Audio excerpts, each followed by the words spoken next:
So, decade three, we go full circle. We have new leadership, a revolving door of coaches, a perfect season, a new conference, and a chance to change the narrative. Buckle up. This was a crazy 10 years.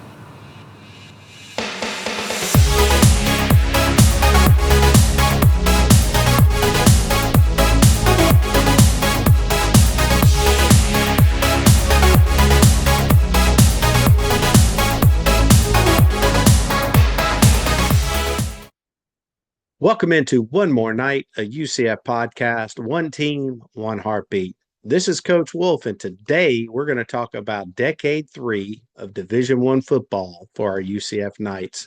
This is covering the years of 2016 to last year's season, 2025. So we're getting ready to start this third decade, and we have no coach and we have no AD. George O'Leary resigned and was in both roles. So the first thing was we got to go find an AD.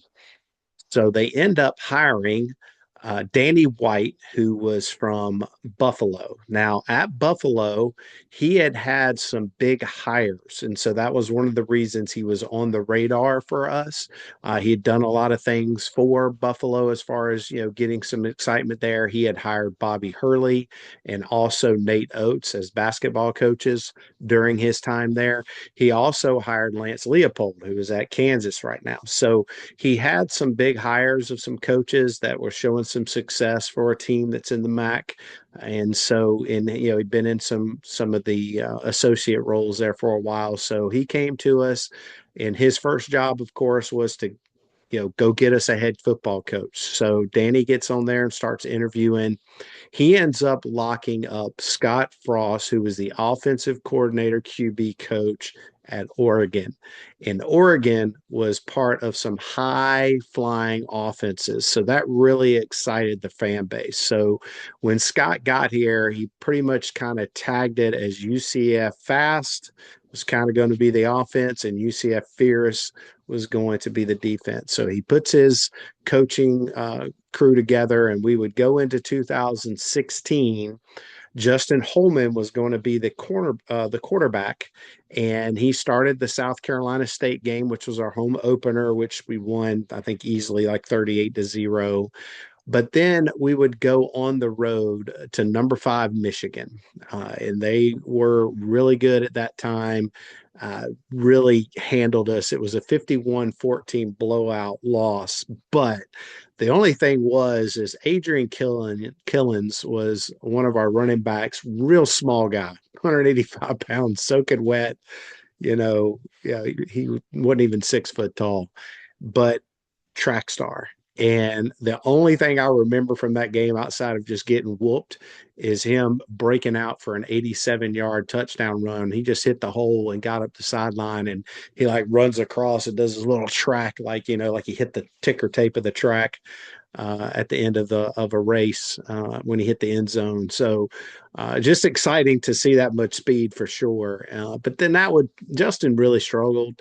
And so Scott would go ahead and go with a freshman that he actually knew when he was doing camps and was recruiting with Oregon, Mackenzie Milton. We call him KZ. So you'll pretty much hear me call him that from this on out. So we had a double overtime loss to Maryland, and then we would win against FIU. So we're sitting at 2-2. So now we're going to sit here, and KZ is actually down. So Justin's got to come in. He's a little banged up. So we're at ECU. Justin leads us to a victory, 47-29. KZ would come back and start to lead the team again as a quarterback. We would lose to Temple and Houston, but we'd win against UConn.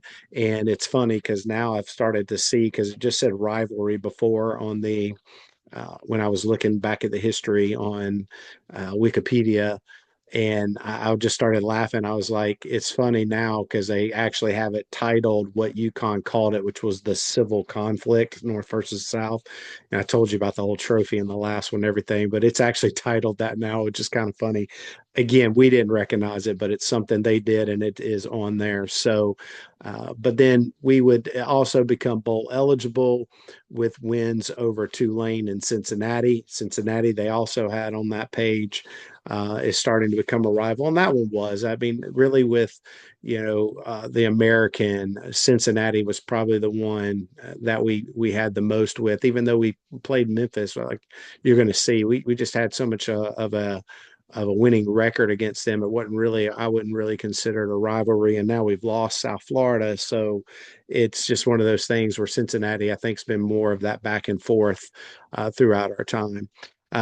We would lose to Tulsa and and we'd also lose to USF to finish out the year, and that one was at home. So that kind of was a sour way. You get bowl eligible with those two wins and get to 6-4, and you're thinking, all right, great. We end the year with 6-6. We get a bowl bid, Cure Bowl. It's there at the Citrus Bowl, so which is now Camping World Stadium. So we get that game, and so we're like, okay, we get that. We're going to play Arkansas State, and we would lose really bad, 31-13. And McKenzie running for his life, lots of like just erratic throws. And my dad, it was funny sitting with him. He's a football coach. Was kind of like his mechanics, all that kind of stuff. Just don't know if he's the answer. So it was one of the things that I don't know, I liked it, a little bit of a gunslinger, but we just have to see. But my dad was definitely hesitant to think that KZ would be able to be the quarterback of the future. So let's pause over and we'll flip into 2017, find out just how KZ did. So this here will probably be the longest year I talk about, and if you follow the UCF Knights, you know why. So in 2017, McKenzie's going to be the quarterback.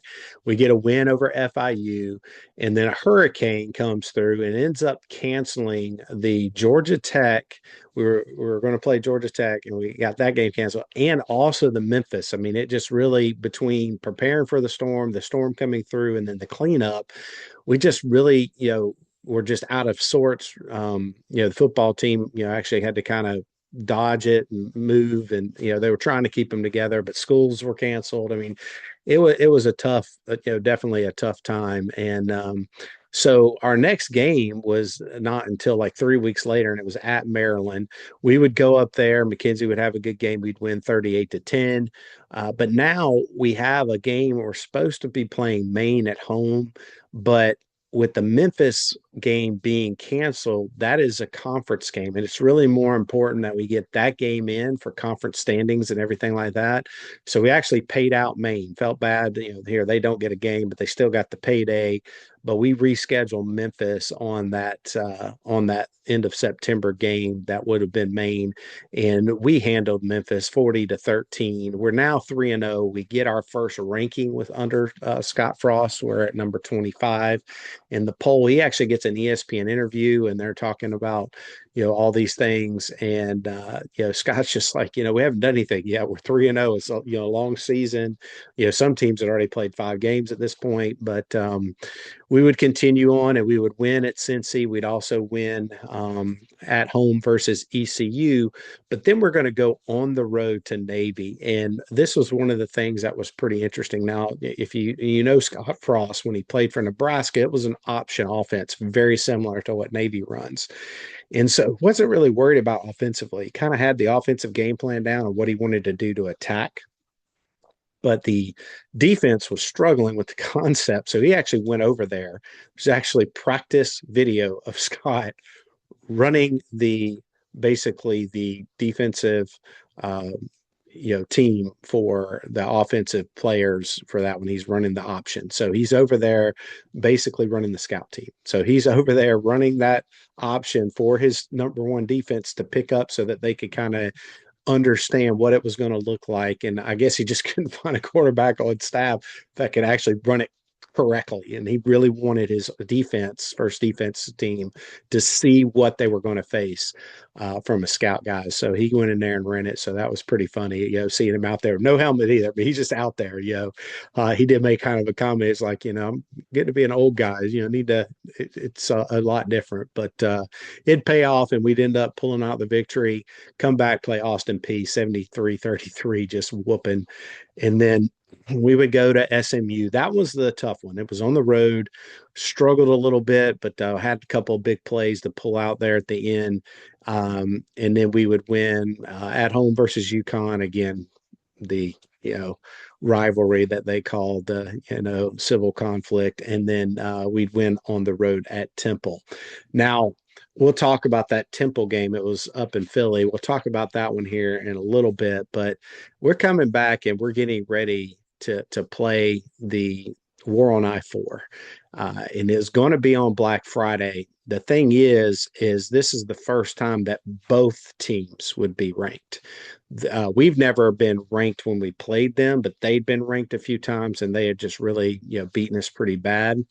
But we'd kind of started getting some victories over them. It's kind of really becoming more of a rival. We were ranked 13th and they were ranked 22nd. They only had one loss that year. I want to say, I didn't go back and look at their schedule. It seems like it may have been Memphis too, that Memphis may have beaten them. But Quentin Flowers was their quarterback. They were, a deadly team. So we would, have a packed house on a Friday. It's called Black Friday, so we were in full black uniforms. We come out, we kick off the ball to them, and they just run straight down the field. Big McCants, their receiver, just carrying defenders down the field. They end up getting a touchdown. We're down 7, but then we turn around and score 3 consecutive touchdowns. We were able to kind of shut them down, and we get up, and it's 21-7. But then they go on a run and they score 2 more, but they missed an extra point. It's 21-20. They get the ball back again towards the end of that half and started to drive. And I'm like, oh my God, are they going to go up? But Mike Hughes made a great interception to shut that down. We go into halftime up by 1. Third quarter would come out. They would kind of jump back on top of us. We would kind of battle back. We're still down 6 points, 34-28 at the end of the third. But then we would get it started. We had, gotten a touchdown, and, we were just needing to really kind of get in that end zone one more time. And it was third down. And we're in field goal range, so we probably could just kick a field goal to go up, but it'd be nice to get the touchdown. Well, they come with a blitz and we throw a screen pass. And even the announcer said it's the perfect call versus the blitz. We called a screen, they blitz, we throw behind the blitz, and then, make somebody miss, and he takes it to the house. And we're up now, 42-34, minutes remaining, 2 something in there. They get the ball, and we have a huge breakdown in the secondary and leave a guy wide open. I mean, there wasn't a UCF player 20 yards around him. And so they go 83 yards and get the 2-point conversion because we were up 8 to tie it at 42. Now, I don't know all the rules because I'm also, taping this for y'all that are listening. Well, I don't know all the rules for my YouTube as far as that, because I'm pulling it from YouTube. So, but I actually want to flip over and screen share this one because I also play it for you guys at home. But it's just worth hearing Mark call what happened after 42-42, and they're getting ready to kick off for us. So let me pull that up now. Here's Hughes at the 5, 10, 15, 20, 25, 30, 35, 40, 45, 50. He's got a reservation for 6 in the Cabanas. He's gone. Touchdown. Boom. So Mike Hughes, who had gotten the interception in the first half, takes the kickoff. It was crazy. I mean, I was unfortunately not at the game. I would have loved to have been there. I heard it was amazing. But, even seeing it on TV, just the lights, because all the people had their cell phone lights on and everything. And that place was pumping. I mean, you could tell on the television. So just a huge momentum shift there. We go up 49-42.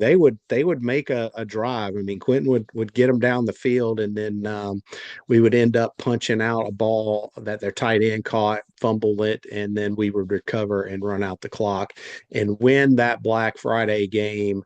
Was a huge game. So we end up winning. We're 11-0 because we had the one game canceled. So 11-0. We're East Side champions. We're going to be hosting the championship game for, another time, and it'll be against Memphis, who we played earlier in the year, but they were the West Side champions, so they're going to be coming to us.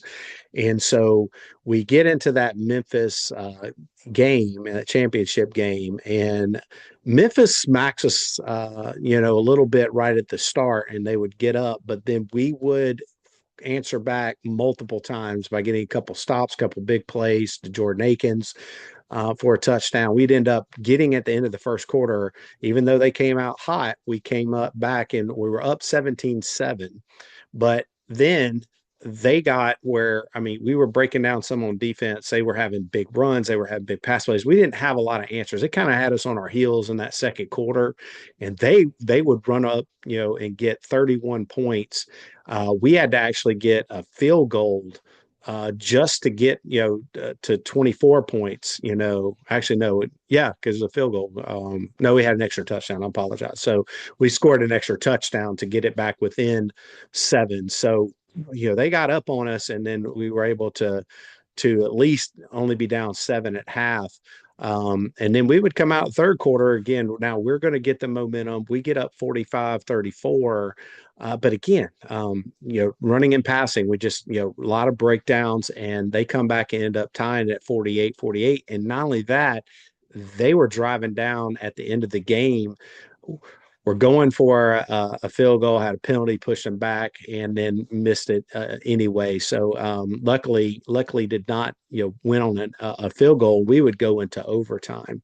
Now, the first overtime, uh, we would actually win the toss, so we'd have them go first, and they immediately score, no problem. But we come back, we get a little pitch play out to Killins from McKenzie, and we tie up the score. But now we got to go first, so we go first, and we look like we got stuffed right at the line, but we're able to bounce off of it and get in and get the score to go up, and now the pressure's back on them. And one of the biggest defenders we had was Shaquem Griffin, and his brother Shaquille had already left to go to the NFL, but that was his senior year. And it was just, he put enough pressure on the quarterback. He threw it a tick faster than he wanted to. And his receiver wasn't quite ready. We end up intercepting the ball to win that game 62-55 in double overtime. We are 12-0, 8-0. We know we're going to get a BCS Bowl. We're celebrating. There's a lot of interviews, and all of a sudden there's a rumor that Scott will be leaving to take the Nebraska job. Now, I'd been hearing about it for weeks and denying it. I was pretty much telling my cousin, there's no way, he's loving what he's doing here. And that's kind of what he said.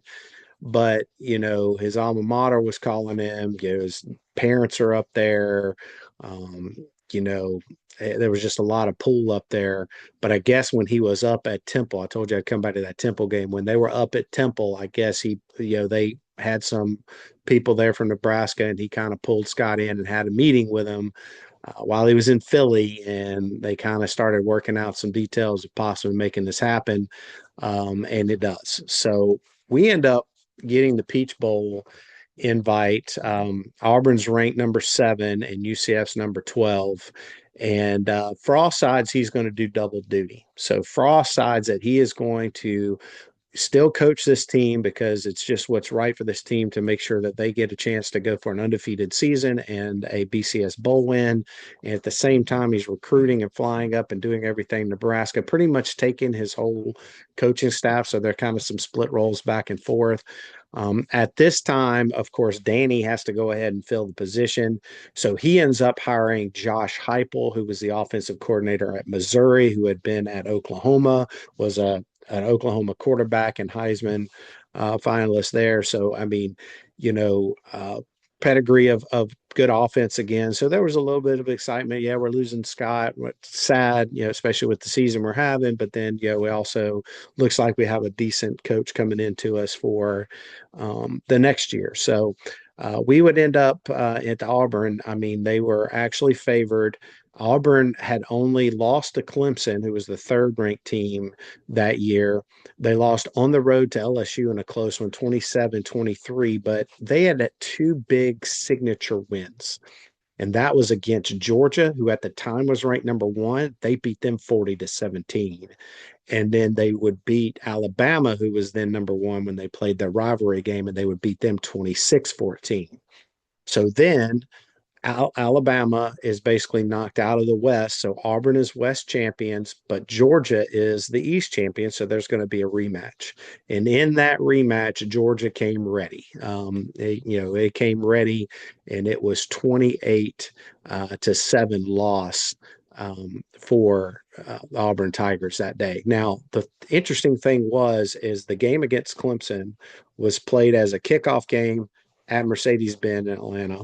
The championship game for the SEC was played in Atlanta, and now they're going to be playing the bowl game, the Peach Bowl in Atlanta. So this could be the third game in Atlanta for the Auburn Tigers. Now, um, Scott kind of came out and said, we're going to have to weather the storm. He knew they were juiced up. There was a lot of excitement. Auburn was a good team, but he felt like, we were a good team as well. 71,000 at that bowl game. I mean, they packed it, and I would say 60% of it was UCF fans. So we had more fans in Auburn, and we were loud. I mean, you could see it. Again, I didn't go. My wife and actually her oldest, my stepson Owen, they actually went. And said it was great. Actually, her sister lived up there, so they went up there and went with a sister and brother-in-law. And but you could tell the energy for the UCF fans. So we get there. We're down 3 in the first quarter. We come back and we get some momentum and actually would go up into half 13-6. And we would end up at the end of the third quarter being tied 20-20. So, we go into that fourth quarter. It's like, whatever happens, happens. So we end up actually getting a score and going up 27-20. But then we would end up missing a field goal later on. And that just, really, it was like, man, if we could get up 2 scores, you just felt like we get up 2 scores. Well, when we missed the field goal, Auburn gets the ball back. Jared Stidham is the quarterback, and he gets fooled on coverage and throws a pick 6 to Chaquan Burkett. He takes it 45 yards for the touchdown. Now we're up 14, 34-20, feeling pretty good. But then Stidham comes right back and leads them down and gets them a score. Now they're only down 7 with 4:12 to go. I'm like going, man, this is going to be tough. But they would get the ball back. They would actually convert a 4th and 8 with 33 seconds remaining. But I was just like, golly, are they going to be able to, get down there? And they do. They get down there to the end zone. But again, same thing as Memphis. Shaquem Griffin comes through with a huge pressure on Jared. He's really looking like he's just trying to throw it away, but we're kind of in a shell coverage, which basically means we got all these defensive backs back there. And we were able to corral it, intercepted by Antoine Collier. We would end the year 13-0. And, McKenzie would get up there. It was the funniest thing. McKenzie's getting up there is like, yeah, I guess y'all can cancel the playoffs now. And the mindset is that Auburn beat number 1 Georgia during the year, and Auburn beat number 1 Alabama during the year. And Auburn and Alabama were in the playoffs and had advanced. I think one had beat Oklahoma and one had beat Clemson. I think it was something like that. Something happened, and Auburn and Alabama are going to be basically a championship, but Alabama and Georgia were going to be playing the championship. So you had those two in the national championship. But McKenzie's point was, well, Auburn beat both of those teams and we beat them. So then, we should be national champions. Now, the national champion thing I get flack for. I do not claim a national championship. I understand the voting had us, one of the metrics was used, had us as a national champion, so we're allowed to claim it. I thought it was a great marketing thing that Danny did. Claim it, put it on there. It brings a lot of energy, but I own nothing that says national championship. I don't consider it a national championship. To me, it has to be the regular one earned. And who knows if we could get that. It's going to be we got to do a lot of things right to get to that point. But, what an exciting season. I mean, what a way to start this decade. And so again, I know this was a long part of 2017. They'll get a little faster now. Here, I've only done 2 years, and I'm at 26 minutes in. So, but we'll get into 2018 and the Josh Heupel era, and it kind of moves a little bit faster from there. Now, in 2018, they kind of came out with a pretty cool little slogan talking about believe the hype, play on Heupel as our coach. We end up having to cancel North Carolina because of hurricane. Um, but then basically we're just taking care of everybody. We're 5-0, no real issues. We go on the road to Memphis, and we had been kind of owning Memphis for a while. And again, later in the decade, I'll tell you kind of our record against them, but they jump out on us big time, and we had to that this is where we had to kick that field goal just to make it 30-17 at half. I mean, but they were just in total domination. It was 44-yard field goal too, so it wasn't a give me. But luckily, Matt was able to put that through and make it a little bit more respectable as we go in there.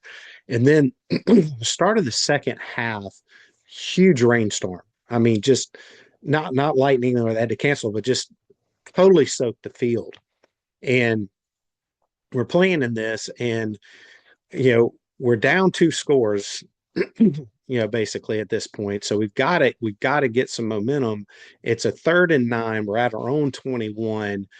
McKenzie scrambles and he gets up 1 yard short. So he's at the 29-yard line. So I'm like, we got to punt again. And it's just like, we just weren't getting anything going. Well, Josh, nope. He's like, we have got to go for this. We have got to figure out a way to get this first down. We just cannot give them the ball back. So I'm like going, okay, interesting call on 4th and 1 at your 29. Better not get stuff. Well, he brings a bigger backhand called Taj McGowan, and Taj finds the hole and kind of slips through and then really kind of breaks out a little bit, but then he slips another tackle.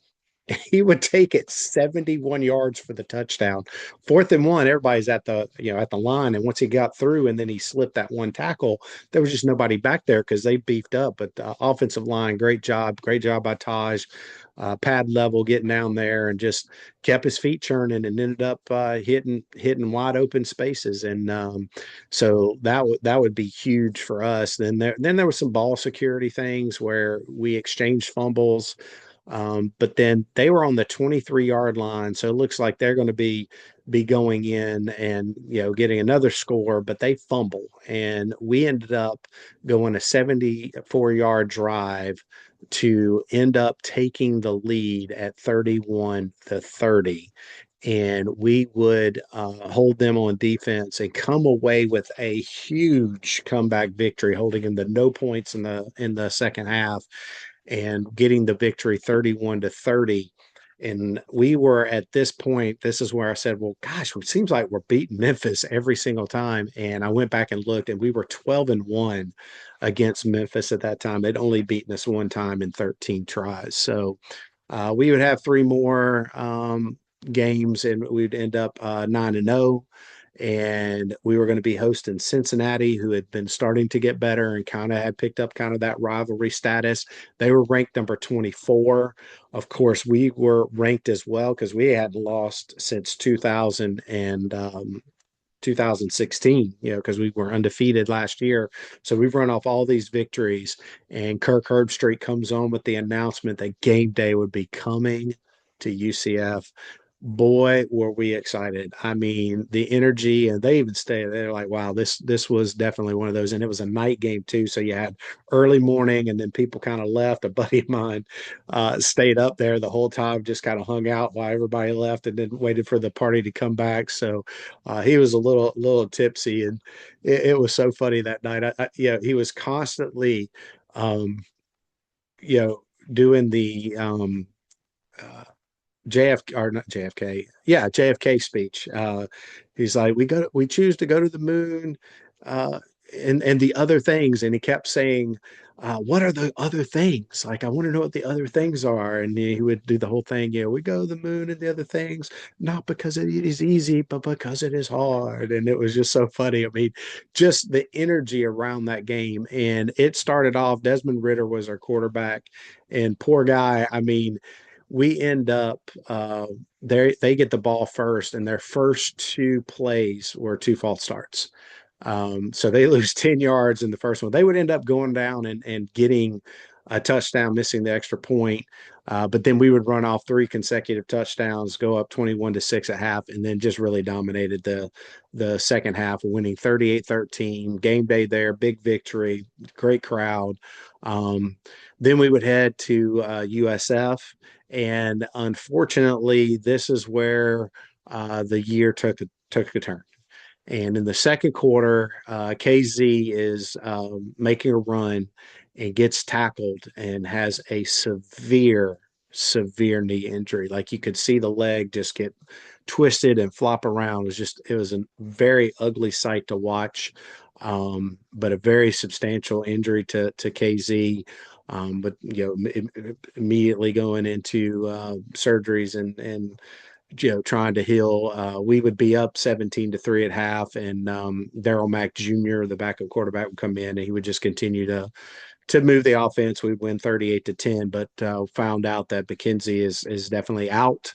Not only for this season, but we found out it was lucky that he even was able to keep his leg. Like, it was a very, very serious injury due to some blood, um, lack of blood in some areas. They were worried about losing the leg, had to, many surgeries. I think it's upwards of like 11 over the next year, but a lot of rehab. We knew it wasn't going to be, with us this year or the next. I mean, but, there was even questions, would he be able to walk with that leg again? So, just super, super sad time. We would host Memphis in the championship game. Daryl Mack Jr. would have to lead us, a young quarterback, and McKenzie wouldn't even be able to make it. He was still recovering and doing some things, and so everybody had lays. His mom was there. I mean, it was just, kind of surreal. But it's almost like we came out and we're just, not ready. I mean, not ready for what was going to happen. We were down 7-24 in the first quarter.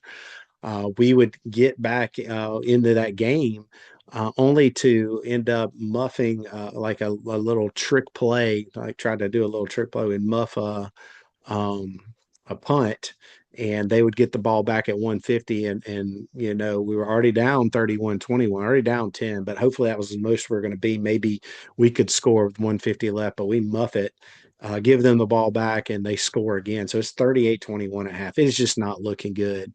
But the defense came out and did the same thing they did at Memphis earlier in the year. They did give up 3 points, but that's all they gave up. So it was really up to the offense to get going. And boy, did they. We ended up scoring 5 touchdowns in the second half to win 56-41. Daryl Mack Jr. ended up with 348 in the air, 1 touchdown. He had 59 yards on the ground, but more impressively, a record 4 rushing touchdowns. He ends up winning MVP. So great job to turn it around from that first half. We would get a bowl bid to the Fiesta Bowl, and it would be to be playing LSU at Orgeron's LSU team, number 11. And we were going to be number 7. So we were actually ranked higher, but again, not favored by just a couple of points. It was close, but because of the SEC team, I'm like, y'all not learn. But we didn't have KZ, so I understood. I mean, it definitely was different with having a quarterback that's only played a game and a half. But he had such a good, conference game. I thought, man, that, we got a chance. Well, at this time, I was actually going through a divorce, and was living with my parents at the time while this divorce was happening. And I remember being at my daughter's volleyball banquet when the bowl things came out, and it was there, and we were sitting there at the table, and she's just like, "We should go." I'm like, "You want to go?" She goes, "We should go." I'm like, "Let's do it. Never been to Arizona. Let's do it." So me and my daughter would make the trip. thanks Howard for helping out with some tickets so that we could sit with you because we were probably going to be a nosebleed section, but he's like, no, you can't come there and do that. So but it's an expensive trip out there, but we would fly out there. That's a whole nother story. There's a lot of things that happened while we were out on this trip, but here we are. We're 12-0. We've won 25 straight games. I'm thinking, gosh, I mean, we really just need to get this one, get 2 straight years. They've left us out of the playoffs. This will, give us 2 straight years of really building something this decade. We would get down by 3, but it was a great job stopping them because they had it's like a 66-yard kickoff return or something. They put it down there, but we were able to hold them and hold them to 3 points. And actually, they went down to the 16. Now that I look at it, 16-yard line. So, but then we would go down and score. We get up 7-3, and then we'd have an interception. And not only did we get the interception, it was a pick six interception. We take it all the way back. We smack their quarterback, but get a 15-yard penalty because after we knocked the quarterback down, we, basically unsportsmanlike conduct, doing a little bit of showboating around it. So we have to kick off, and now they able to get a decent return, but we stuff them again, almost, because we stop them on third down, but we get another taunting penalty. So we get 2 taunting penalties, one on the kickoff, one on a third down, about to be fourth. We're about to get the ball back. That keeps their drive alive. They end up going down and scoring again. And so now it's 14-10 at the end of the first quarter. And then we would basically exchange some points there. They would get 10 more points. We would get 7. We were down 21-24 at half, but still within the game. But we kind of put a fire into that quarterback, and he came out that second half and he started lighting us up. They jump out and get 10 more points. I'm sorry, 7 more points to go up by 10. So they're up 34-24, and they tack on 2 more field goals. So now we're looking lethargic on offense. It's 40-24. We're down 16. We go back with 2:24 and score, make the 2-point conversion. So it looks closer than it is, but they really dominate us that second one. And they would stop us on. We would get the ball back there at the end, but they would stop us on the interception. Mac inexperience. KZ actually mentions that. He mentioned that he thinks if he was healthy, there were some things there that just an experienced quarterback could have exploited. But we would end the year with a number 11 ranking, so not bad. We were 6th the year before. So, 2 years in a row, we're in the top 12 of the ranking, so it's good. But let's also not forget who was on that LSU team. Let's check some of these out. Running back, Clyde Edwards-Helaire. Quarterback, may have heard of him, Joe Burrow. That's the one we smacked. And that pretty much lit a fire into him. I believe the next year was the national championship year for Joe Burrow. He also had 2 weapons on the outside. Again, may have heard some of these guys, Jamar Chase, Justin Jefferson. So it was a loaded LSU team. So looking back on it, it wasn't as bad of a loss as maybe what we thought would have had. But 25-1 in 2 years, can't complain with that. But again, we're worried about KZ. What's going to happen for next year? We knew he was going to be out, but let's talk about what happens in 2019. All right, I got to speed this up, but luckily there's not as much because the closer we get to the end of this decade, is closer to what we've we're the most remembering of. So Notre Dame transfer Brandon Wimbush comes in, proves not to be the guy. We end up going with Dylan Gabriel. We start out 3-0. We're at Pittsburgh. We're actually winning the game, and they come back on a 4th and 2 at the 3-yard line with seconds remaining and run. They call it the Pitt special, but it was basically the Philly special that the Eagles ran in the Super Bowl to beat us 35-34. We beat UConn. We would lose at Cincinnati, a close nail biter, 27-24. We were ranked up into that point, and so we ended up losing the ranking after that loss to Cincy. Then we would win 3, and then we lost at Tulsa. We'd win at Tulane and also USF, and we would go bowling. But this time it was going to be the Gasparilla Bowl, so no BCS Bowl this time. Just right over in Tampa, though, so pretty close, so pretty good showing there. We played Marshall, who was an old rivalry of ours when we were with the MAC in those first couple years in Conference USA, and we would win 48-25, ending the year at 10-3, 6-2 in conference. And then 2020 hits, and we're in the midst of COVID, so teams could opt out of playing non-conference games. We only got one in, and that was with Georgia Tech. We did beat them 49-21, and then we had our 8 conference games. Our conference games, we would lose to Tulsa, and we'd lose to Memphis for the first time in a long time. And actually, I think I forgot to cover that, didn't I? On the No, I did. I did cover that one. And then Cincinnati, uh, we also lost to as well. They were ranked number 7. They were starting to become what we were in that 17, 18 time. So they were kind of starting, the torch was starting to be passed in 20 to where they were doing, it was close though. It was only 36-33. But then we would find out, at the end of towards the end of the year that Danny White would be leaving and taking over the athletic director job at Tennessee. Now, Tennessee had been in some hot water with some recruiting violations, some money things that were happening. So they were kind of needing a different change. And they hopped on, Danny, with Danny having, hired Scott Frost and having that and doing so good. But the thing about Danny, though, is that financially, UCF wasn't really in a good state, and definitely from a scheduling standpoint, not really in a good state. But he was able to strike while the iron was hot. He gets up there at Tennessee. Well, because there was going to be some sanctions on their football program, he was having trouble getting a coach that wanted to come up because, like I said, it'd been a mess. So a lot of coaches don't want to go to a place where it's a total where it's a mess like that. Like it's one thing if the program's just down, they need to rebuild, but this could even affect like scholarships or bowls or so a lot of things out just out there just not looking real good. And while that, he's trying to do all this, we're ended up getting a bowl game. We're playing BYU in the Boca Raton Bowl. Um, and the team just didn't look prepared. They looked really lethargic, 49-23. Just something felt off. And ends up that I find out that looks like Danny's having so much trouble. He actually reaches back out to Josh and say, "Josh, you want to follow me up here?" Josh, I don't think was even in his top 10, in my opinion. I think it was a settle, but he had to get a coach. I mean, there was still a little bit. I mean, he'd been in the bowl game against LSU. He had, winning seasons. I mean, this season was a little different because of COVID. It was kind of short, but Danny jumps on Josh and those two leave. So, now we're down both an AD and the coach again.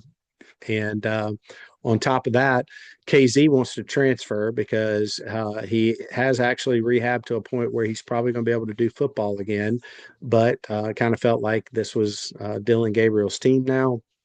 He'd kind of helped him through that time, to basically, get him understanding. But, KZ had his medical year and he wanted to try to go play. So he was going to go to FSU and see what he could do there. So then what we would do is we would end up reaching out and getting a athletic director from Arkansas State, Terry Mohajir.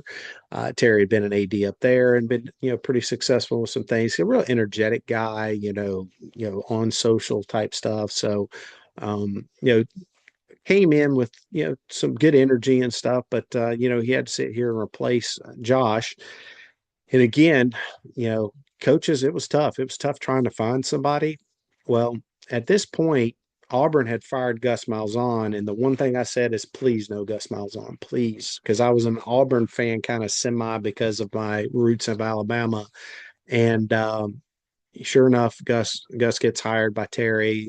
We knew each other at Arkansas State when he was there. There was that, he had known him before. Gus was going to go do television, but ended up not. He ended up not doing television. He ended up, coming to UCF. I ended up getting his book, and I tried to get around Gus. I mean, at first when he came in, he's hard, but at the same time, trying to give him a little bit of benefit of the doubt. And so we go into that year.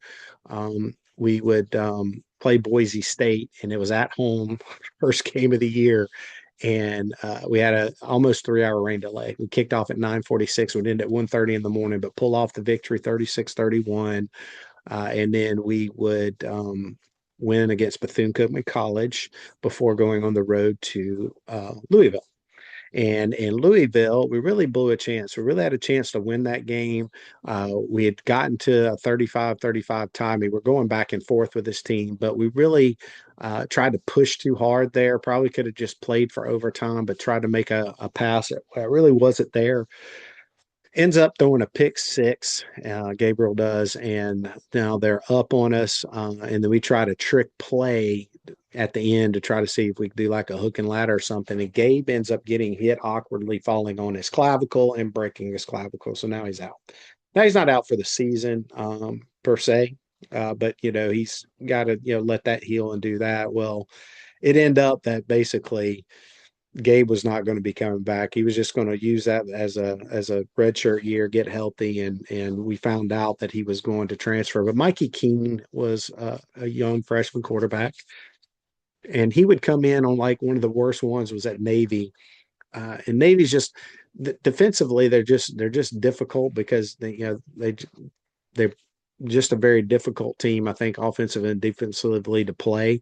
It's not that they have that much talent, but they're very disciplined. And we would lose to that one, but we would win all the other games except for Cincinnati and SMU. Now, SMU was a tough one, but Cincinnati was not surprising because Cincinnati was actually ranked third in the country. This was a year they would actually play in the college football playoff, which we kind of felt jaded because we felt like we should have been there in 17 and 18. But um, they were a very good team. But we would go to the Gasparilla Bowl and we would play Florida. Now, Florida had a lot of kids leave, and so a lot of people are like, well, it's not the true Florida team, and they're not wrong, but it's still Florida versus UCF, and big for the recruiting trail. And we would win 29-17. Ryan O'Keefe had a big game. Mikey Keene played well. And as Gus said, this helps recruiting. He wasn't lying. We had a great recruiting class, and a lot of that was probably due to some of that in-state success over Florida and some energy.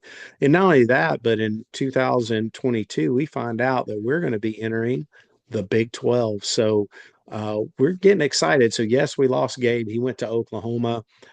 We have a new quarterback coming in, receiver turned quarterback. He was a receiver his first year, then became a quarterback his first year, then became a receiver for Ole Miss.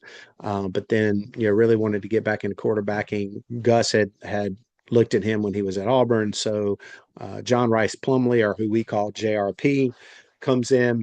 We would lose to Louisville 20-14. We'd also lost at ECU 34-13, but we would get wins over number 20 Cincinnati. We actually won that, and number 17 Tulane. So we beat two ranked teams. So we would actually, finally get into the poll because we were starting to get some wins over some ranked teams. And then as soon as we get ranked, we lose to Navy. Gus really had a hard time with Navy, navigating that offensively, really coming up with stuff. But we would win at USF. This time we'd have to play the championship game on the road at Tulane, but we'd beat Tulane earlier, but they were a good team. And they would end up, beating us in that game. And so JRP and Mikey Keene had kind of been going back and forth because JRP was kind of banged up a little bit. And, it was kind of curious to see, well, who would play? Because like I said, JRP I think it was a hamstring he was nursing, and he was just really struggling. And in that championship game, we would lose to Tulane 45-28. Well, before the bowl game, Mikey Keene had a choice to make. He had played in 4 games. If you play 5, you burn a year. He decides he's not even available. He goes in and puts in for the transfer portal. O'Keefe does the same thing, and defense John Baptiste does that. So we lose a lot going into that. We're playing Duke, a basketball school, but it just did not feel very good. There was a lot of concern. going into that bowl game, and we would fall flat 30-13 in the Military Bowl. Two 9-win seasons. We're 5-3 in the conference in 21. We're 6-2 this year, but it just didn't feel good. I mean, we had chances at being 10, and 9 to 10 is just one, but it's just something about that double digit that makes a big difference, and just kind of how you feel about the team. And we just weren't getting there. So we end up 2022 excited about the move to the Big 12, but still in question marks about, well, what is it going to look like in 2023? 2023, JRP stays. We end up starting 3-0. Big win at Boise, 18-16. We go for our first Big 12 game, and it's on the road at K-State. We would lose 44-31, really wasn't close. And then we would come back to host our first Big 12 game versus Baylor. And we haven't seen them since, the Fiesta Bowl when Blake Bortles was there.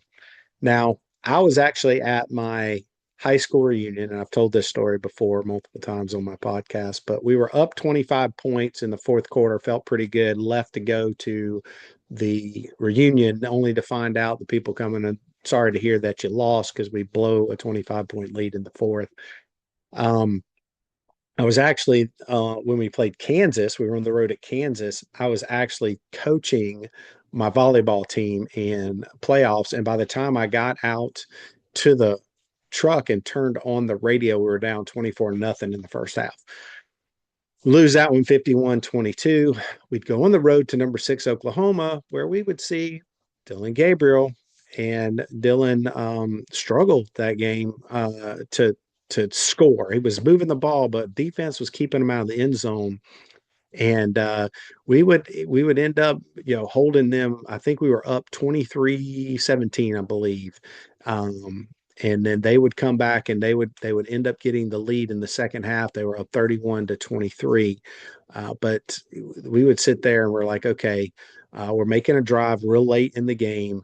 We end up getting a huge score. We're going to go for 2.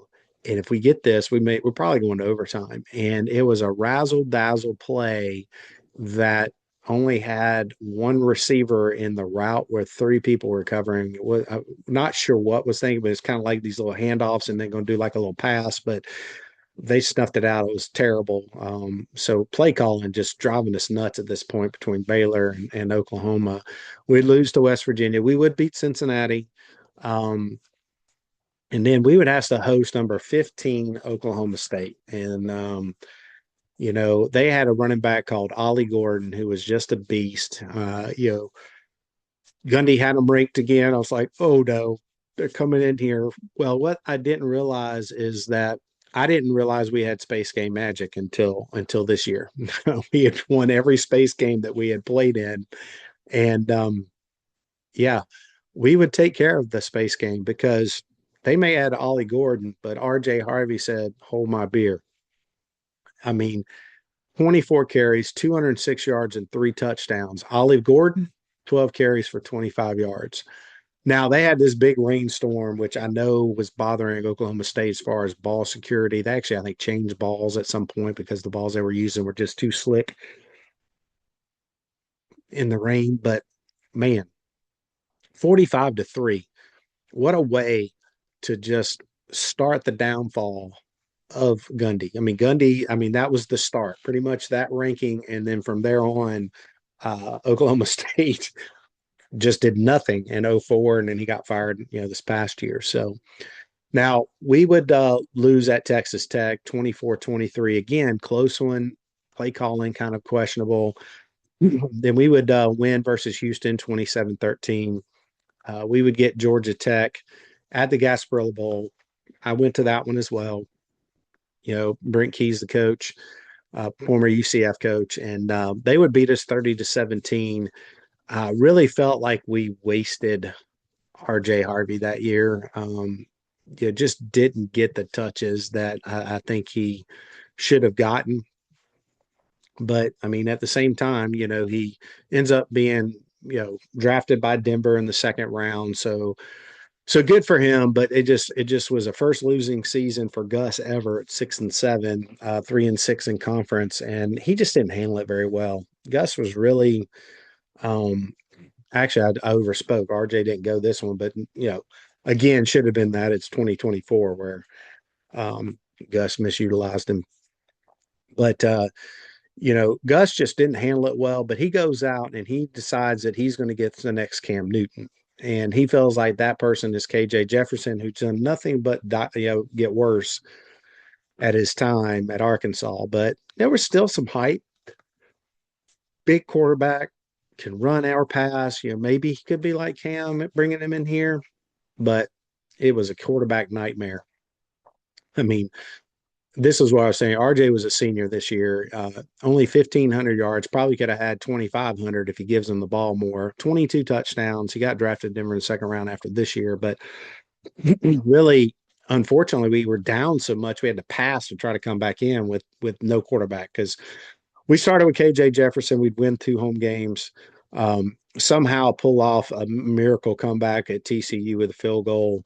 And then big noon kickoff comes in. We're playing Colorado with Dion, him and his son, and Travis Hunter come in and lay the wood to us 48-21. And then we would lose at UF 24-13. And then at Cincinnati, he benched KJ. He went with EJ Colson for like a quarter, and then he brought Ja'Carry Brown in, and Ja'Carry could run but couldn't throw. And Gus also didn't call many pass plays. We were down, and gosh, if like, will you run a screen? Nothing. So end up losing 13 to 19. And again, I was like, God, just playing terrible.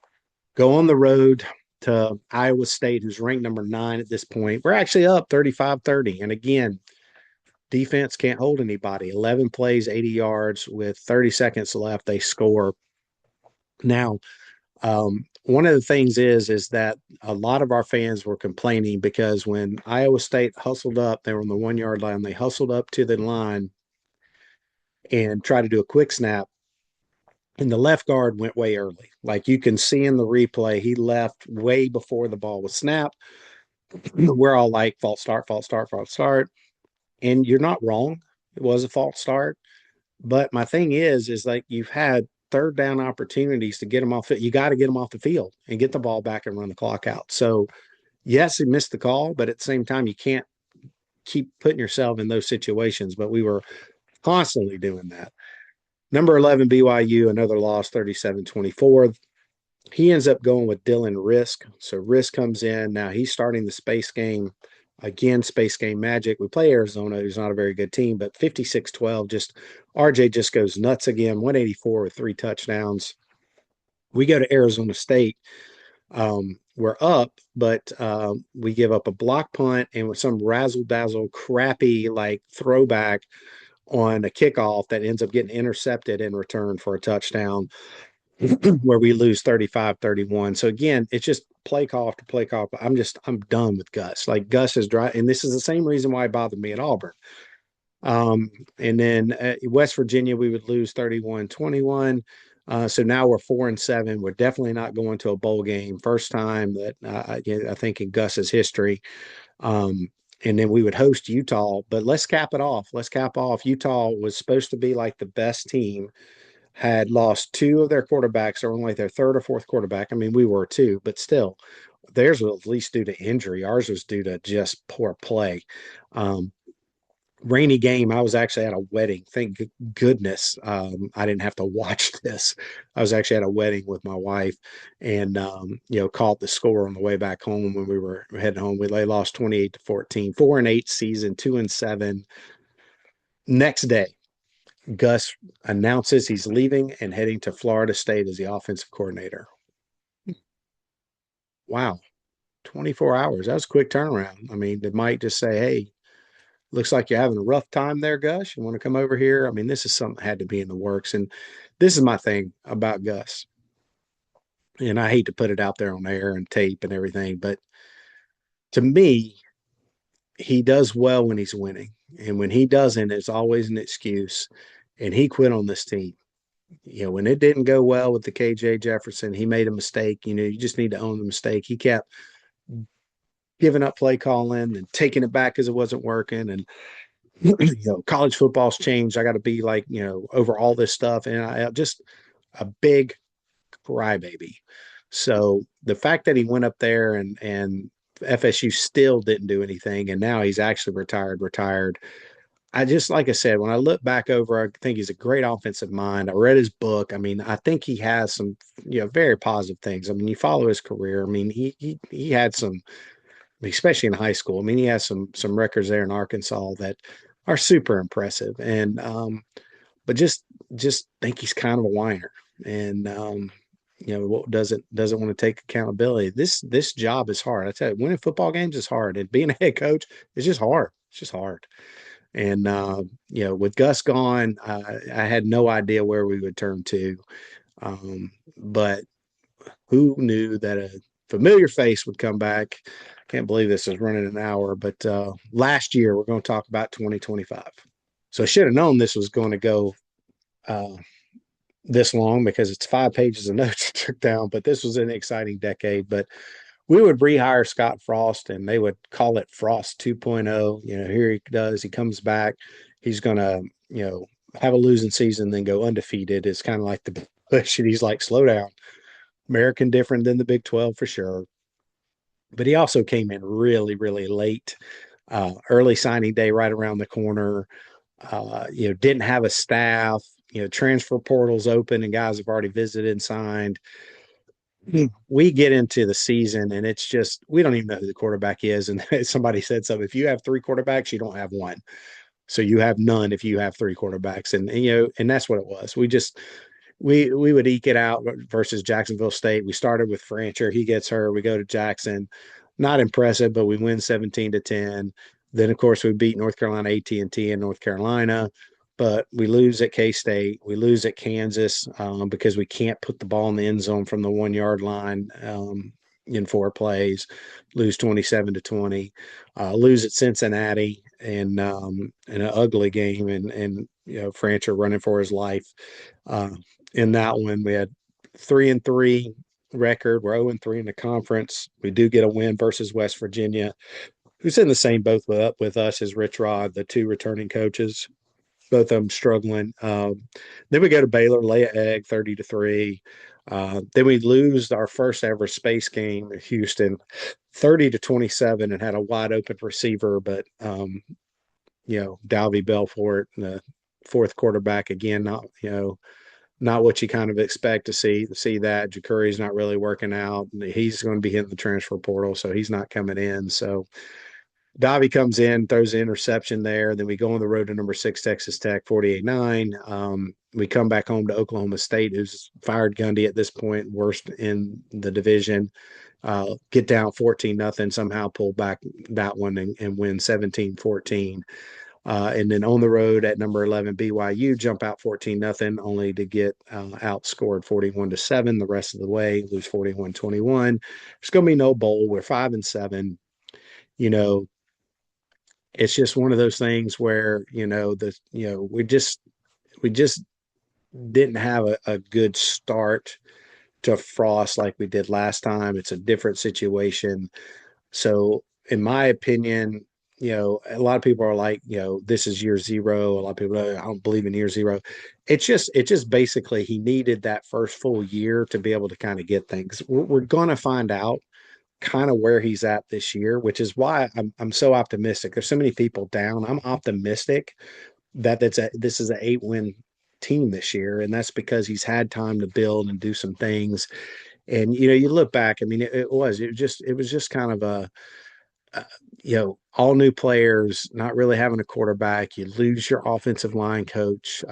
He passes away unexpectedly. There's a lot of questions about the offensive line, but just a lot of things going on. Hopefully this year they've gotten a little bit more continuity. We'll see what happens. What does the fourth decade hold? Who knows? But the biggest thing is let's get this first year of this decade hopefully started in the right direction. And I'm excited. I'm excited about what the next decade brings, and especially what this year brings. And that's the thing is I try not to be critical right now because we don't know anything. Let's wait till we put it out there before we start criticizing, because there's a lot of excitement from the players and the coaches and inside,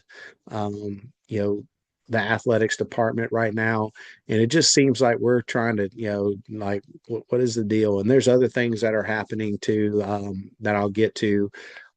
Basically got one more episode. Some of you guys have like reached out and asked, well, what are my favorite games? So I think I'm gonna do a podcast on that this weekend about my top 10 games that I feel, ranking them, and I'll do that just because some of you guys have asked me, and so that's a good way to do that. And then that way, school begins next week with me going back and pre-planning, and I can just get back on my regular midweek weekend, kind of podcast with my top 5 things each one, and kind of get back on it. But I enjoy doing this 30-3 series. Again, this last one taking us from 2016 all the way to last year, 2025. Again, know this one was the longest out of the 3, but hopefully y'all enjoyed taking a look back, and we just look forward to what the next year and the next decade holds. And until next time, just remember, as always, go Knights, charge on.